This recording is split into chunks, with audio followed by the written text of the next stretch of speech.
Hello everyone, my name is Jinjoz and welcome to my Pokemon anime review series. Last episode we concluded our trilogy revolving around the sinking of the St. Anne and how our heroes came to be safe and sound in the lovely town of Porta Vista. Today we are going to be reviewing a special episode called Beauty and the Beach, one of the 5 banned episodes of the anime. The reason for the ban was due to James cross-dressing and wearing a pair of inflatable boobs. It was banned in 1997 but did air in 2000, but it was edited down so harshly that the episode was only 18 minutes long. Before we dive into the episode, though, the Who's That Pokemon for this episode is Pidgeotto, the evolved form of Pidgey. It is described as a raptor-like avian Pokemon, which is pretty awesome if you ask me. It's a powerful flyer that is capable of carrying its prey several miles back to its nest.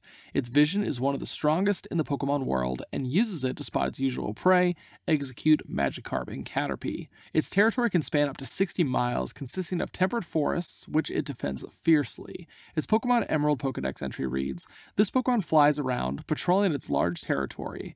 If its living space is violated, it shows no mercy in thoroughly punishing the foe with its sharp claws." Moving into the episode, we get a little slice of life moment with Ash and Brock jumping into the ocean on a beautiful sunny day.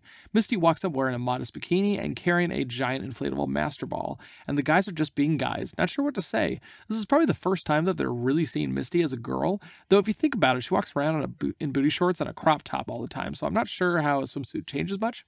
This does remind me of the Yule Ball scene in Harry Potter, when Harry and Ron see Hermione for the first time in her dress robes, and they are just absolutely dumbfounded. She smacks Ash in the water to knock some sense into him, and we follow him as we drift off into sea as Team Rocket makes their appearance, debuting their high-tech Gyarados submarine. They're simply wanting to steal Pokemon from the beach. Same tune, different high-tech weapon. But for now, let's jump back into the trio, and they're on a boat. No explanation needed, of course. Turns out that they straight up stole the boat, all claiming they were following each other, and that no one had any idea that the boat didn't belong to them. I mean, I can look past a lot of things in the name of children's cartoons, but come on. Well, they're speeding along when they unexpectedly crash into Team Rocket's submarine, which quickly sinks into the depths of the ocean. This veers the trio off course and ends up crashing into the boat owner's dock. So not only did they steal the boat, but they damaged it. It's a very expensive looking boat, by the way, but they also destroyed his private deck. These 3 should totally be in jail right now. The owner comes out and is of course furious, but Misty reminds the old man of his granddaughter, which apparently is enough to make things better. Team Rocket washes up to shore, but their submarine is busted. Both the Team Rocket and the trio need to make some money for repairs for their respective boats, so they end up being waiters at a nearby restaurant, and the trio do the same thing, but to the boat owner's restaurant. This sounds like a bad sitcom episode or something, Disney Channel style. Another jump, by the way. First we went straight to the trio driving a boat, and now they're working at a restaurant without really any explanation, though I guess context clues can kind of work. Once the trio realizes that Team Rocket is working at the other restaurant, Ash calls out all of his Pokemon, minus Butterfree. He just seems to forget Butterfree all the time. Squirtle and Pikachu hand out flyers, Pidgeotto and Charmander help cook, while Bulbasaur waits on tables. Soon the crowds are huge, and Team Rocket jumps into action by sabotaging the grill, throwing banana peels to slip up Misty and Bulbasaur, and soon the crowds dissipate. Well, it turns out Old Man Mo is in debt to none other than the rival restaurant owner, Brutella, and I gotta say, what a name.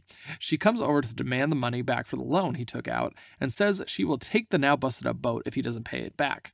Mo plans to simply give up, but Ash steps up and tells him that he can't give up on his dreams, not when he is so close. This makes me recall a memory here. I mean, Mo's an older gentleman. He wants to sail around the world in his boat, which he seems to have just gotten recently, so possibly it's a new dream.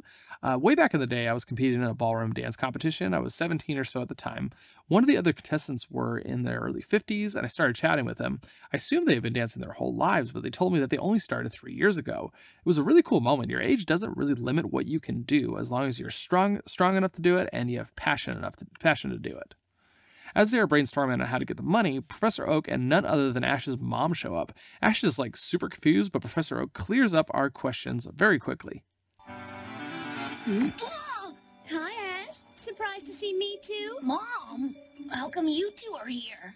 We'll explain that later. Don't worry, Ash, there's no way that Professor Oak and your mom are going out. Don't stress about that.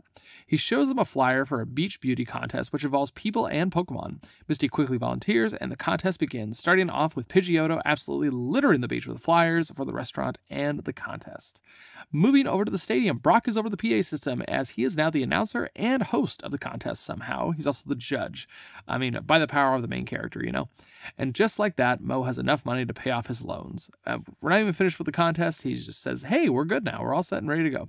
Ash is in the stands with Professor Oak and his mom, and they say that they were part of a tour group the Pallet Town Volunteer Patrol, which seems more like a neighborhood watch program, but whatever works. The beauty contest is underway, and Misty makes a good first appearance using Starmie and Squirrel to dress up as an alien on a spacecraft. And yeah, you heard that right. She is quickly shoved off stage by Jesse, though, and we get the infamous scene that got this episode banned. I mean, it's not that big of a deal, but God, they made James's fake boobs just like absolutely huge, and I guess he does sort of flaunt them in front of Misty, and then shames her for not being as well endowed as him.